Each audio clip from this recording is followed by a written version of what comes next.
주님과 함께 하시는 의미 있는 날, 복된 날, 승리하는 날이 되시기를 예수님의 이름으로 축복합니다. 성경에서 서원하는 경우들이 더러 기록이 되어 있습니다. 내가 도저히 할 수 없는 어떤 일들, 긴박한 일들, 중요한 일들을 하나님이 해결해 주실 것을 바라고 서원을 합니다. 제가 평생 주의 종으로 살겠습니다.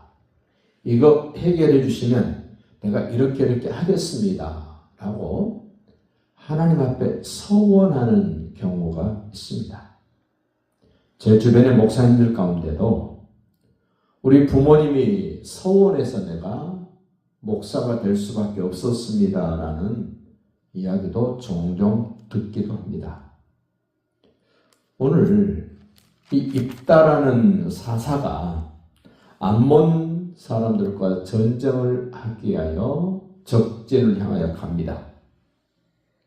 가는데 자기가 생각해봐도 저 암몬 자손과 싸워서 이길 만한 그런 자신이 없는 겁니다. 그래서 하나님께 서원하면서 하는 말, 하나님이 만약 암몬 족속들을 저에게 넘겨주셔서 전쟁에서 이기게 하면 제가 집으로 돌아올 텐데 집에 돌아올 때 나를 가장 먼저 영접하는 그 사람을 제가 번제로 하나님께 드리겠습니다라는 서원을 합니다. 성경은 이렇게 말합니다. 서원한 것은 반드시 갚되 손해가 될지라도 속히 그것을 시행하라. 서원은 함부로 하면 안 됩니다. 그냥 한번 해보는 말로 하시면 결코 안 되는 것이 서원입니다. 오늘 29절 보십시오. 이에 여호와의 영이 입다에게 임했다. 성령이 임한 겁니다. 한 가지 기억하실 것은 구약에서 나타나는 성령님은 어떤 특정한 일을 할 수 있도록 하나님의 성령이 그 사람에게 임합니다. 그 일이 이루어지고 완성되어지면 그 성령님은 그 사람에서 떠납니다. 그런데 신약에 와서 예수님이 오시고 죽으시고 승천하신 후에 오신 성령님은 어떤 일을 이루기 위하여 왔다가 떠나시는 성령이 아니라 그 성령님은 나와 함께 하십니다. 다만 내가 그 성령을 근심시키고 그 성령을 회방하면 성령님은 내 안에서 슬퍼하면서 괴로워하시면서 나와 함께 하신다는 사실을 꼭 기억하셔서 성삼위 하나님을 괴롭게 하거나 그분을 슬프게 하거나 노엽게 하는 일이 없도록 잘 살펴볼 수 있기를 바랍니다. 30절입니다. 그가 입다가 하나님의 영이 임한 입다가 여호와께 서원하여 이르되 주께서 과연 암몬 자손을 내 손에 넘겨주시면 조건이 있습니다. 암몬 자손을 저에게 넘기셔서 이 전쟁에서 제가 승리하고 돌아오게 하신다면 이 조건이에요. 어떻게 합니까? 내가 암몬 자손에게서 평안히 돌아올 때에 전쟁에서 승리하고 돌아온다는 겁니다. 누구든지 내 집 문에서 나와서 나를 영접하는 자는 여호와께 드리겠습니다. 내가 그를 번제로 드리겠나이다. 어떻게 이런 서원을 할까? 자기 집에 들어왔을 때 자기를 가장 먼저 영접한 사람 누구겠습니까? 자기 가족 아닐까요? 자기를 가장 사랑하고 가장 마음에 두고 있는 그 사람이 먼저 뛰어나올 것 아닙니까? 이건 상식적으로 생각해 봐도 자기 가족일 텐데 자기를 너무너무 사랑하고 소망하는 그런 사람일 텐데 나를 먼저 맞이한 사람을 제가 하나님께 번제로 드리겠습니다. 여러분, 번제로 드린다는 말은 죽여서 네 토막으로 각을 뜬다는 겁니다. 네 조각으로 나누어서 태워드리는 것을 번제라고 부릅니다. 근데 사람을 번제로 드린다 이겁니다. 해서는 안 될 서원입니다. 이 서원은. 다른 소나 양이나 염소를 번제로 드리겠습니다. 이래야지. 자기를 가장 먼저 나와서 영접하는 그 사람을 하나님께 번제로 드리겠습니다. 서운하지 않았어도 아마 하나님의 영이 승리하게 하셨을 겁니다. 드디어 승리하고 돌아옵니다. 32절 이에 입다가 암몬 자손에게 이르러 그들과 싸우더니 여호와께서 그들을 그의 손에 넘겨주셨다.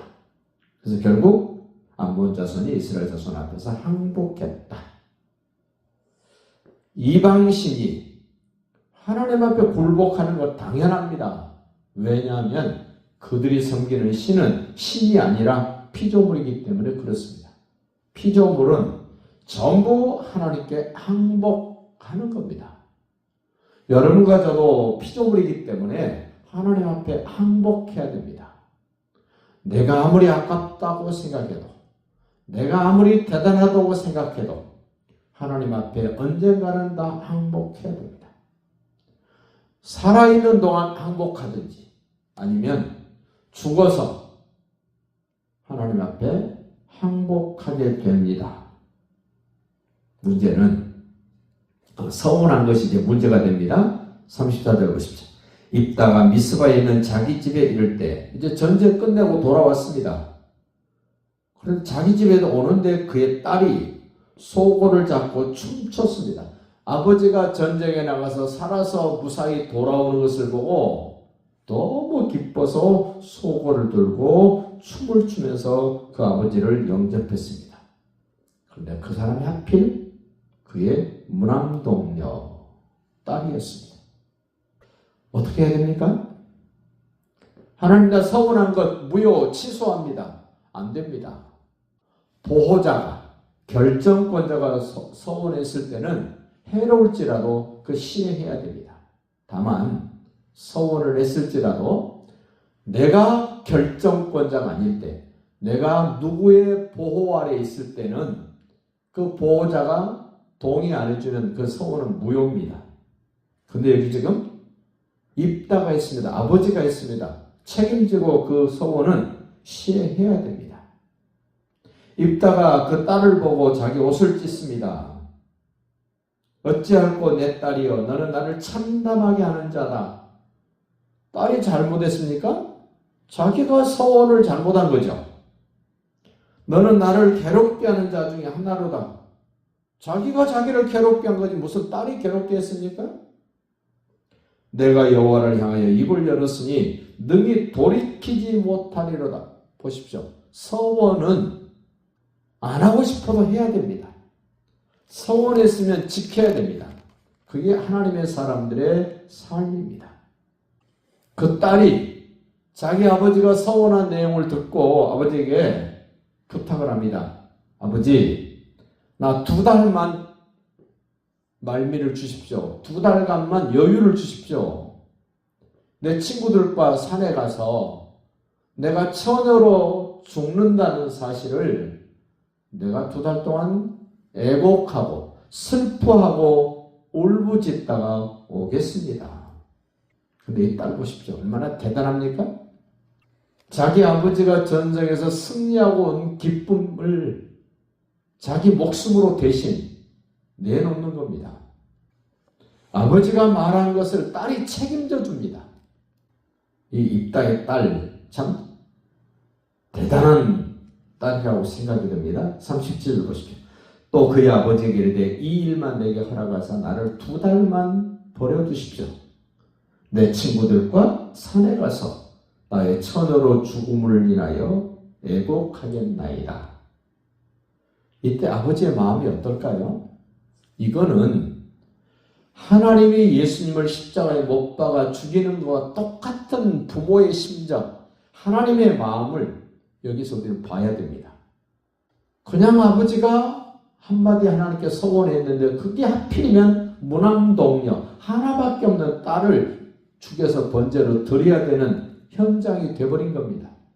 예수님이 나를 위하여 죽어주신 그 현장, 그 39절도 보십시오. 2달 만에 그의 아버지에게로 돌아온지라 그는 자기가 서원한 대로 딸에게 행하니 딸이 남자를 알지 못하였더라. 이것이 이스라엘의 관습이 되어서 이스라엘 딸들이 해마다 가서 입다의 딸을 위하여 나흘씩 애곡했다. 하나의 관습을 만들었습니다. 예수님의 죽으심을 통하여 우리가 용서받고 하나님을 생각하고 하나님의 죽으심과 그 부활과 우리를 위하여 피 흘려주신 것을 기념하는 우리에게 성만찬의 의식을 만들어준 것처럼 이런 증거를 남긴 입다와 그의 딸을 생각하면서 우리는 예수님을 바라보시고 오늘도 승리하시기를 주님의 이름으로 축복합니다.